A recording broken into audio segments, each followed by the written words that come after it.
てる人たちの数が、だから逆に増えたんじゃないかなと思う。みんな多分自分は大丈夫だから、まあ海とかだったらいいかなって。まあほとんどさ、人がいないような公園、大きい公園行っても何十人とかいるじゃん。よろしくお願いします。まあ、今のところ5月の始まり、ゴールデンウィーク終わるまでなんだけど、今の状態だとみんな 70%、80% まだできてないから、どうなっちゃうのすごい思うんだけど、もうさ、5月とか言ってないで9月ぐらいまでさね、このまま行った方がいいと思うけどね、本当にちゃんとなね。いやなんかすごい今周りにもう仕事を失ってる友達がいるんだけど、ひろこもあ、そうなんだ。いや自分も仕事それなくなっちゃったの？そうそう、ひろこフリーランサーに4月からもともとフリーランスなんだけど、ちゃんとフリーランスになって、でちょっとオリンピック関連の仕事が決まってたのね、フリーランスで。おー、すごいじゃん。そうで、それでよかった、それでどうにか食べていけるぞ、生活できるって思ってたら延期になっちゃったから、なくなったりとか、他のちょっと一応フリーランスでプロデューサーでじゃあやってくださいって言われてた仕事とかが全部中止になっちゃって、撮影が。だから仕事ないと思って、今完全にテレワークができる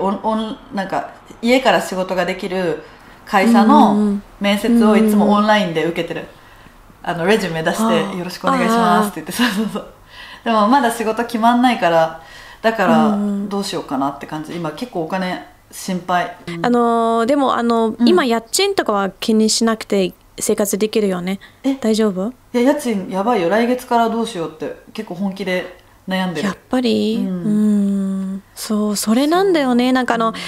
外は例えばいろんな、例えばアメリカの地域とかは今家賃はその1ヶ月間はなしとかする場所はあるんだけど、でもさ、1ヶ月じゃさあんまり意味ないよね。ちょっとは意味あるけどさ、3ヶ月だったら安心できるけど、今ガバメントから来るお金は家賃をカバーする、なんかカバーできない場所が多いと思うんだよね。だって10万だっけ？ 10万めっちゃ少ないよね。まあでも10万が来るんだけど、大体普通の東京の家は8万とか9万とかじゃない？だし、もっと全然高いと思う。8万9万ってワンルームだよね、多分。 1LDK かワンルームで、そうそう、1LDK だから、数それ足りないんじゃないって、いろんな人に対しては。でもね、もともとの日本の政府の政策ってさ、政策案がいろいろ出てたけど、まず最初は旅行に行ったらちょっと、サポートしますよっていう案が出てたのね。でも日本人は結構怒ってて、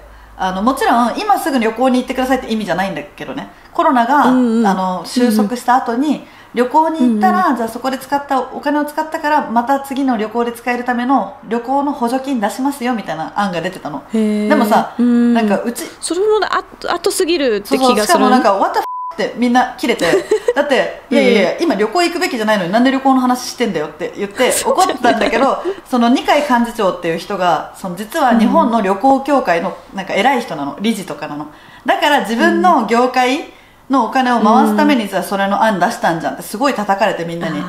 ちゃんと旅行じゃなくて今生活ができなくて困ってるのっていう声をみんなが、日本人が上げて、で次に出たのが、お金支給すると貯金に回されたら経済が回んないから、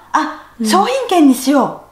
う、和牛の商品券あげますって言ってみんな怒ったの。いやいや、家賃とか電気代とかが払えないのって。じゃあ商品券で肉もらっても電気止まっててガスも止まってたら生で肉食べればいいんですかみたいにみんなが切れたら、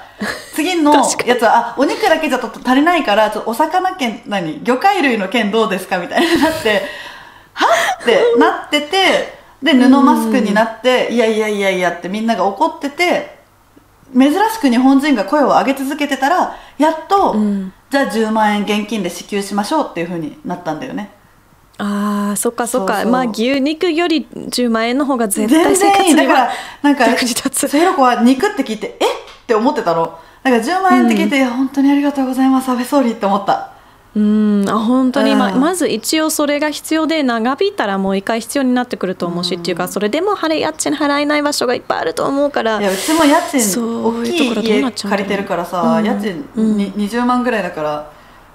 全然足りないよね。そうですよね。そうそうそう。でもなんかフリーランス給付金っていうのが今もらえる、個人事業主とか、まあ、ちっちゃいビジネスのオーナー、あとはフリーランサーって個人事業主じゃん、は、いろんなルールがあるんだけど、それを満たしていれば最大で100万円もらえるっていう給付金とかもあるから、だからまあ10万円だけじゃないよね。すごい叩かれてるけど日本の政府って日本人から、確かにちょっとやり方はスマートじゃないなって思うけど、でも多分本当に頑張ってさよくしようとは思ってるんだよね。ちょっとずるいことやっちゃう人もいるけど、自分の関係してる場所での政策にしようとかしちゃう人もいるけど、でも、この大変な中でさみんなを助けようと思って頑張ってはいると思うんだよね。だからなんかちょっと最近かわいそうになってきた安倍首相。みんな今プレッシャーとかストレスがどこでもみんなあるじゃない、どの国でも。そうだね。それやっぱり政府に叩く人が多くなると思うんだけど、まあ安倍マスクもちょっと問題になったらしくて、なんかみんな、生活はみんななんかマスク2枚ぐらいもらうはずだったじゃん、小さいな布のマスク。それ結局なんか最近問題が出てきて全部戻ることになったんだよね。虫が入ってたんだ。今一気に日本の全国民っていうかさ、その全世帯、家族に布マスクを2枚配ります、じゃあ今すぐやんなきゃって言って、その布マスクをさずっと作ってる会社でもないところに一気に大量に作ってもらってるわけじゃん。だからその中でいくつか作り方のミスが出ちゃったのはしょうがないかなって思うんだよね。だってただじゃないけど、税金払ってるからただじゃないけど、てかでもみんな結構それに対して怒ってる人多すぎないかなとはちょっと思う。だってなんか頑張ってくれたわけじゃん。そんなのずっと一番最初からさ一個も失敗しないでパーフェクトなんて無理じゃん。でもあとツイッターですごい騒がれてたのが、1世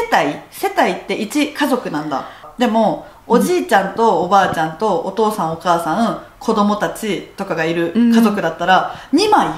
8人なんですけど家族みたいな。お疲れ様です。So these were a couple of things how Japanese people are currently dealing with the corona situation. Don't forget, guys, our governments are different and, our cultures are very different. So it might seem strange to you, but right now, this is how it is in a different culture right now. I hope you can understand that. And at this point in time, I wish you all the best. And, go over, check out Hiroko's content too. And thank you so much for tuning in to Ask Japanese. And I'll catch you soon for another video. Everyone stay safe, stay home, stay healthy. Catch you soon. Bye. Bye. And don't forget to subscribe if you're new.